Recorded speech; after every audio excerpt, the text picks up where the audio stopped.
La Guardia di Finanza di Padova ha sequestrato oltre 420 prodotti per la cura della persona e l'igiene contenenti una sostanza vietata e ben 1.600.000 articoli per negozi irregolari e potenzialmente pericolosi per i consumatori. Dopo una serie di indagini, le Fiamme Gialle hanno individuato due negozi.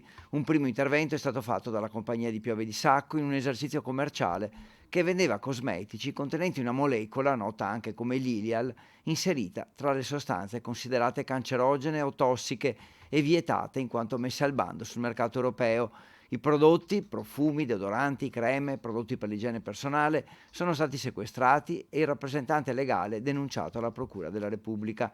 Nel corso di un altro servizio, il gruppo Padova ha eseguito un controllo presso un'attività commerciale in zona industriale, dove sono stati trovati 600.000 articoli di vario genere, espositori di monili, parti di manichini e blister potenzialmente pericolosi, privi di indicazioni utili per prevenire i rischi.